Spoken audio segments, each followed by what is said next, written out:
Привет! Наверное, последнее, что вам сейчас нужно, это видео о чиптюне, но если пищалки и подобный контент скрасит ваш день, то я буду очень рад.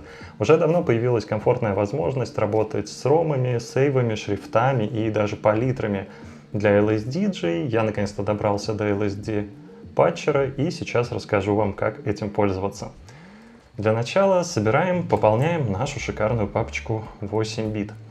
Берем актуальную свежую версию LSDJ, littlesounddj.com, переходим в ROM Image, идем в Stable и качаем необходимую вам версию или используем свою, уже заранее подготовленную. 9.2L Stable последняя на данный момент. Затем берем версию патчера на GitHub, ссылочки в описании, переходим в Download и качаем последнюю версию 1.13. Так. Дальше у нас есть ссылочка на готовые шрифты и палитры, жмякаем по ним и давайте тоже скачаем. Download zip. Чпыньк. И с палитрами поступим также. Дальше нам необходим прекрасный BGB эмулятор. Проверяйте тоже актуальность версий. 1.5.10. Качаем, чтобы можно было все проверить и взаимодействовать с нашими ромами. И проверьте актуальность Java на компе, но если вы смотрели первые видео и уже пробовали что-то в менеджере и патчере, то, надеюсь, позаботились об этом заранее. Итак, все готово, переходим к файлам. Теперь открываем патчер. В верхней вкладке у нас есть возможность выбрать ROM, который мы только что скачали. 9.2L. Смотрите, если в папке с ROM у нас будет сейв, то патчер подхватит его автоматически. Если нет, как в данном случае, то давайте через BGB эмулятор откроем наш ROM.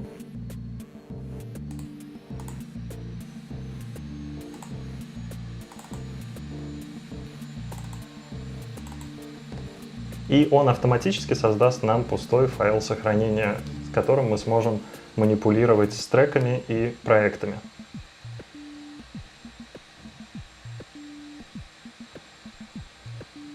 Отлично, смело закрываем, переходим в папку, и у нас уже есть сейв. Возвращаемся в патчер и подгружаем сейв-файл.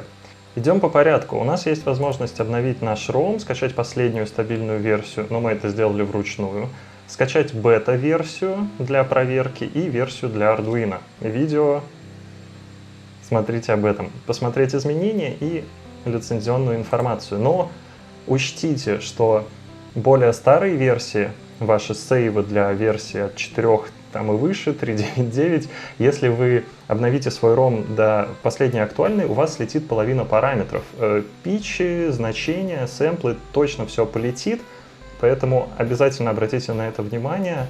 Но если вы хотите придать своим старым композициям новое звучание, то это отличная мотивация еще разок потыкать прошлые проекты. Дальше у нас идет вкладка Song. Она представляет собой удобный менеджер, в котором можно добавить, экспортировать или удалить файл. Давайте попробуем что-то добавить, и в этот раз, обратите внимание, нам доступен не только LSD SNG формат, но и LSD Project. Это новый формат, который включает в себя информацию о китах. Если в треке из другой версии используются сэмплы, а в вашем роме они не вшиты, то формат LSD Project подцепит их. Вы сможете играть и комфортно работать в обновленной версии, так как сэмплы уже будут в вашем роме и не придется заниматься этим вручную. Сравнить нудную работу старой версии патчера вы можете в видео. Добавили трек, переходим дальше. Sample Kits.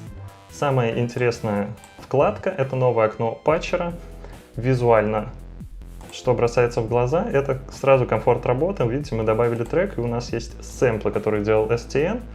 И теперь на английской раскладке мы можем играть по аналогии с MPC на клавиатуре от Quer и ниже наши сэмплы и сразу проверить их совместное звучание.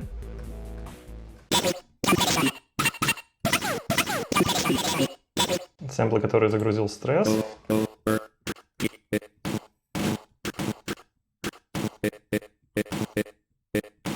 Здесь есть возможность загрузить, сохранить, удалить, переименовать, экспортировать, добавить.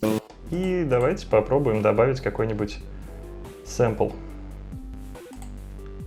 В этой версии все намного удобнее. Мы нажимаем Add Sample, и есть у меня в Телеграме sample pack, который мы подготовили с Purely Grey, пока ехали в поезде из Москвы, гаджетов с корговской аналоговой драм-машинки. Мы просто берем Wave,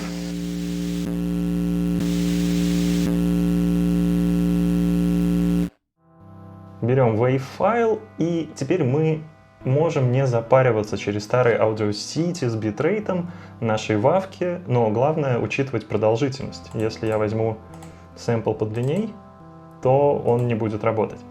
Настройки громкости, pitch и возможность сохранить ROM. Очень удобно. Дальше, шрифты. На выбор у нас есть 3 возможных набора стандартных. Возможность посмотреть все элементы, все надписи вверху, Select A, все менюхи. И самое прикольное, мы можем в этом окне, используя клавиши мыши, рисовать свои схемы и передвигать символы, экспортировать, сохранять, все весьма удобно.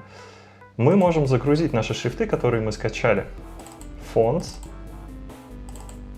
PNG-шки, можно рисовать свои в удобном редакторе. Смотрите, как их тут много. Давайте возьмем NES Konami. Заменим Zero еще на что-нибудь. Вот, например, такой. И мы можем копировать элемент, допустим, G, и вставить его в другой. Bang, все это дело сохранить. Можем заменить себе выделение Select BB, нарисовать какую-нибудь звездочку, и все это у нас сохранится. Дальше, палитры, самая интересная часть для Game Boy Color, Advance, эмулятора или кирпича с модом. У нас есть 7 пресетов стандартных, у нас есть возможность предпросмотра на разных системах. Жмякаем рандом, пока пиксели не станут красивыми, вам что-то не понравится, вы не захотите это изменить. Можно клонировать цвет. И можно захватить цвет на экране. Рандомизируем, веселимся, можем копировать, можем вставить. И, используя скачанные нами палитры, здесь тоже можно использовать PNG в стороннем редакторе или использовать уже заранее подготовленные. Так, давайте соберем парочку.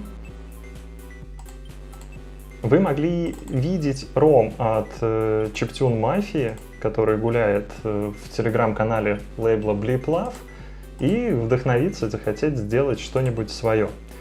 Ну, например, так. И теперь мы можем сохранить наш ROM. Давайте заменим тот, который у нас был. Убедимся, что это он.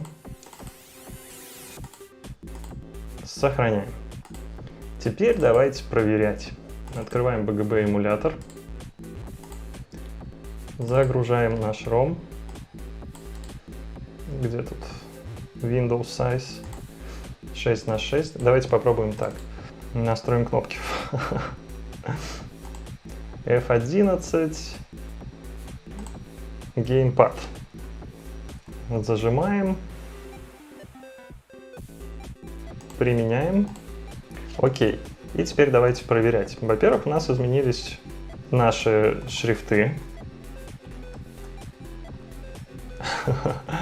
Такая каша, ничего не понятно. Ну вот Konami, окей, мне нравится. И у нас изменились цвета, которые мы можем подстраивать под себя.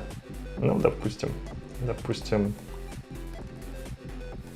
вот этот неплохой. Теперь загружаем трек проекта STN, который нам предоставил. Опять меняем цвет.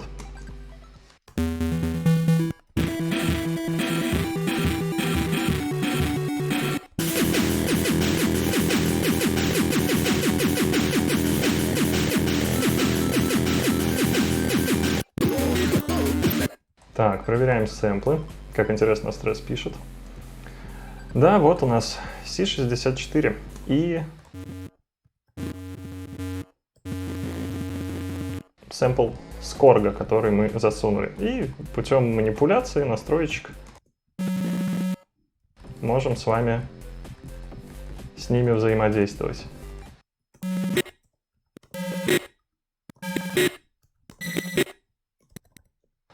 Ну вот так вот.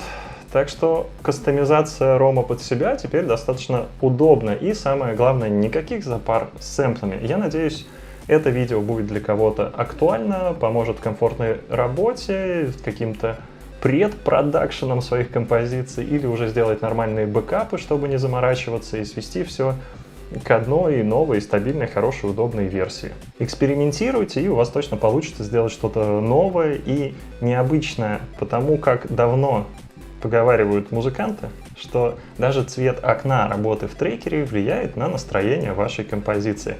Так что можете подобрать для себя что-то интересное. Например, сделать какую-то лютейшую кашу. Благодарю вас за просмотр. Если хотите, чтобы я не пропадал на так долго, то, пожалуйста, оформите подписку на ресурсе Boosty. В последнее время это действительно помогает мне выжить. На этом все. Пишите, слушайте только хорошую музыку. Пока-пока!